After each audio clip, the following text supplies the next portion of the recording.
Acho que a gente deve falar primeiro sobre a história do CrossFit. Então o CrossFit ele começou lá em 2000, mais ou menos, por Greg e Lauren, com uma forma alternativa de uma atividade física. Então o que é isso? Eles juntavam a ginástica, musculação, movimentos de outros esportes e agregaram no CrossFit. Isso aconteceu lá em Santa Cruz, na Califórnia. Então, primeiramente, isso foi bastante comumente usado, né? Foi comumente usado em áreas militares. Então, os militares eles pegavam esses treinamentos do CrossFit, essa integração de treinamento, e levava isso para treinamento lá nas áreas militares. Não é à toa que, eu não sei quem faz CrossFit, que os WODs, né, que é o Work of the Day, eles são os nomes dos soldados, geralmente, que cumpriram alguma missão, enfim. Então, assim, começou na área militar. Depois ele veio para a área civil e ficou agora no Brasil. A aderência está muito grande no Brasil. Eu fui dar uma olhadinha no site agora do crossfit.com e é bem atualizado. Aqui no Brasil são mais de 1.200 boxes de CrossFit. Estima aí por mais de 150 mil pessoas que praticam CrossFit. Então vamos lá. Mas antes disso, a gente tem que falar sobre os números de artigos, né, que estão sendo publicados cada vez mais aí sobre CrossFit. Então um brasileiro, eu se não me engano, eu esqueci o nome dele agora, eu vou falar mais pra frente, e também o Tim Gabbett, não sei se vocês conhecem, o Tim Gabbett é um cara que trabalha bastante com essa questão de volume de carga, lesão, enfim. Eles fizeram um panorama dos artigos que estão saindo aí agora, as evidências de CrossFit. O que eles viram, né, nesse todo panorama? Tem muitos artigos aí que estão com muito vieses. Então, assim, o cara não faz o cegamento do participante, às vezes ele falha no questionário, enfim. E acaba que tem muito viés e o estudo não é tão bem publicado, mas ele achou dois estudos que estavam bem explicados, que estavam ali sem viés algum, e esses estudos eles falavam ali mais ou menos como era o risco das pessoas, qual era a incidência de lesão, qual era a prevalência de lesão, tá? Então, o que eles viram, né? Eles viram que essas pessoas que praticam o CrossFit, elas têm algo diferente das pessoas que fazem musculação e outros esportes. Eu vou dar um exemplo. Então, com pessoas que têm personal trainer, que vão à academia, pessoas que fazem musculação sozinha, pessoas que fazem ginástica, são ginastas, por exemplo. Então, pessoas que fazem CrossFit em relação a esses outros três esportes que eu acabei de mencionar, eles se aderem mais ao CrossFit do que a esses três esportes. Então, se você pegar um grupo de CrossFit, pegar esse mesmo grupo, botar na musculação com personal trainer, botar na musculação normal ou um ginasta, a aderência do CrossFit é maior. Por quê? Porque o que eles viram? Eles viram que tem um senso de comunidade ali dentro. Então você vê que o CrossFit, né, as pessoas quando entram no CrossFit, elas acabam fazendo amizade, é realmente uma questão de seita mesmo. As pessoas gostam, estão afim, compram aquela roupa, elas entram no mercado do CrossFit. Então a aderência ela é muito grande no CrossFit em relação a outros esportes. A lesão. Eles viram que o atleta de CrossFit ele tem mais lesões em ombros e também na lombar, tá? Ombro principalmente porque existem muitos movimentos de calistenia, muitos movimentos que os próprios atletas a gente chama de overhead, né? Movimentos muito acima da cabeça. E a gente precisa entender nesse primeiro momento a questão da carga, tá? Os estudos falam que a carga é o que mais lesiona no CrossFit. Então, as pessoas praticantes de CrossFit superestimam essa carga, tá? E aí, o tecido, né, conectivo, todo o tecido muscular, quando não tem essa demanda para essa carga, ele vai se lesionar. Então já viram o seguinte, entre praticantes de CrossFit, praticantes há mais de 6 meses, praticantes menos do que 6 meses, a taxa de lesão ela é maior nos praticantes acima de 6 meses e não abaixo de 6 meses. E aí a gente pode entrar numa seara de questões de volume, né, dessa questão da intensidade, esse cara está superestimando essa carga em relação ao cara que está fazendo menos de 6 meses. Como é que está essa questão? O primeiro panorama que a gente precisa entender quando a gente pegar um paciente de CrossFit é isso. Há quanto tempo você pratica o CrossFit? Mais de 6 meses? Menos de 6 meses? Agora, acabei de falar para você, as maiores lesões acontecem em ombro e coluna. Membros inferiores também, mas mais em ombro. Eu fiz até um histórico para vocês aqui. Por exemplo, quem mais se lesiona? Já viram no CrossFit, quem mais se lesiona é o homem do que a mulher, né?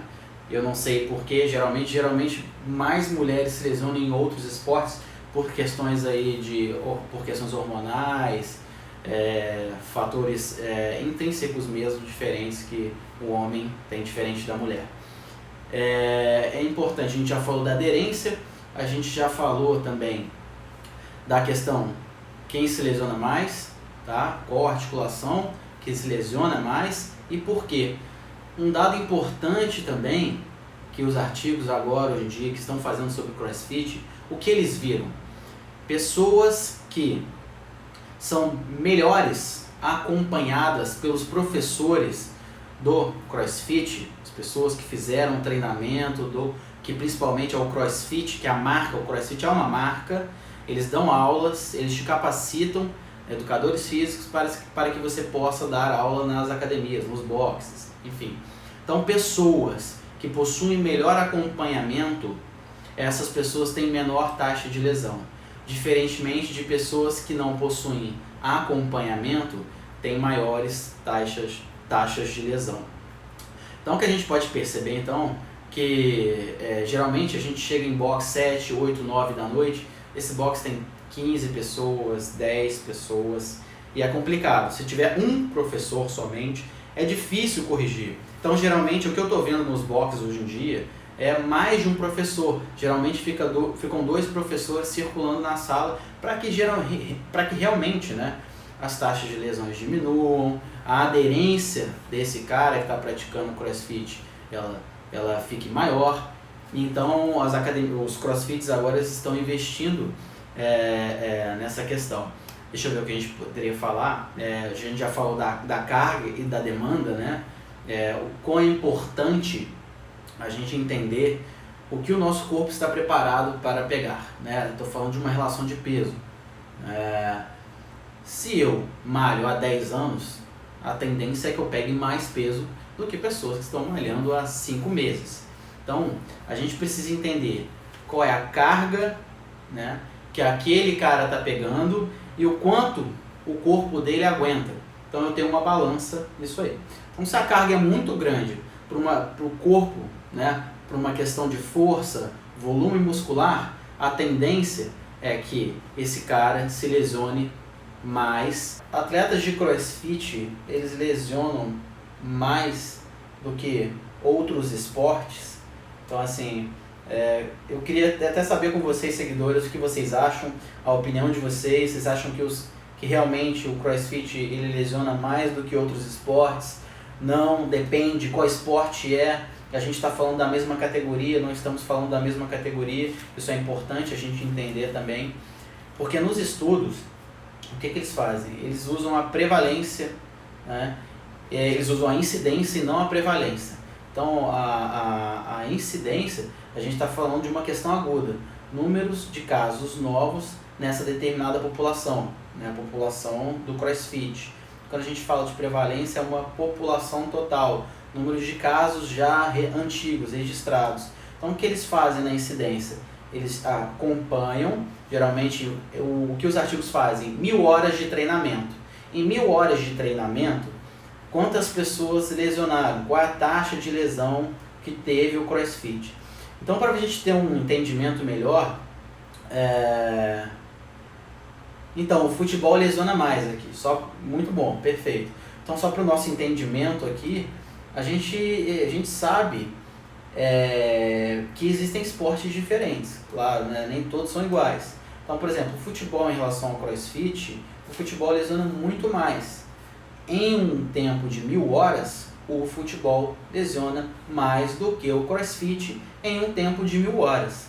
Tá? O CrossFit, basicamente todos os estudos são iguais. Geralmente fica 1.9 a 3.1 casos em 1000 horas de treinamento. O que eles levam como lesão? É o afastamento desse cara, é o afastamento desse atleta da atividade, né, e dor. Ele não consegue fazer porque tem dor, ou ele não consegue fazer, né, ou procura um ortopedista, enfim. Isso a gente fala como lesão. Mas o que a gente precisa entender é o CrossFit em relação a outros esportes, por exemplo, ao esporte de ginasta, os ginastas, né? Qual outro esporte? Deixa eu ver aqui, que ele também citou importante no artigo, levantamento de peso. Geralmente ele lesiona igual, tá? Não tem alguma diferença não. Alguns artigos falam que lesiona um pouco menos do que esses esportes que a gente acabou de falar. Então, resumindo, a prática do CrossFit, ela é importante, tá? Ela agrega bastante, como todos os artigos dizem, ela tem um fator de aderência muito grande, também é importante. Comparada a outros esportes, ela lesiona menos do que futebol, vôlei, tênis. Inclusive o tênis tem uma alta taxa de lesão. O fator de risco ele é grande também. Então, resumindo, o CrossFit lesiona menos. Então, geralmente entrou essa falácia, né, do que a gente tem visto aí de uns tempos para cá, porque aumentou bastante, né, o nível de atividade das pessoas dentro desse esporte. E geralmente não tinha nenhuma evidência, as pessoas realmente foram falando, né, virou uma falácia, que o CrossFit é assim, que o CrossFit é assado. Acredito que por uma questão aí de movimentos são muito diferentes de outros esportes, e acaba que visualmente a pessoa fica impressionada com aquilo, mas o que a gente precisa entender o CrossFit lesiona menos. A incidência ela é menor do que no futebol, no karatê e no tênis. A gente já sabe que a aderência é maior,